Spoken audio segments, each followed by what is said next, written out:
Pak. Pokoknya kami atas nama masyarakat tidak mau berurusan sama dia. Betul Pak. Itu jelas. Sering dibohongi.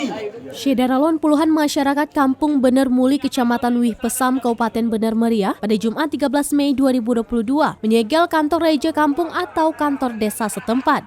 Penyegelan kantor desa itu dilakukan warga pada aksi unjuk rasa mendesak Reja Kampung Bener Muli, Desi Ayuning Tias agar mundur dari jabatannya.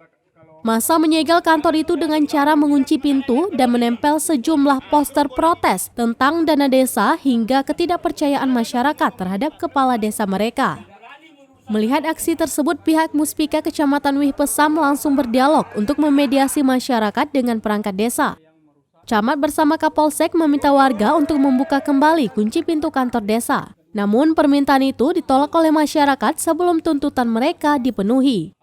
Ketika suasana semakin tegang, Camat bersama Kapolsek berusaha menenangkan massa agar tidak terjadi aksi anarkis. Dan lahirlah kesepakatan kantor desa akan dibuka kembali setelah adanya keputusan dari PETE atau Badan Permusyawaratan Kampung atau BPK. Saya ingatkan kembali Pak Ketua, ini masyarakat. Kita berdiri di atas masyarakat. Besar kecilnya kita tergantung masyarakat. Direspon, gunakan perangkat-perangkat yang ada. 1 kali 24 jam kami dari pihak kecamatan menunggu hasil. Dari Redelong, Budi Fatria, Serambi On TV. Surat tanahnya tahun belum siap. Mana dia? Uangnya udah dimakan, suratnya belum siap. Saya informasikan kembali.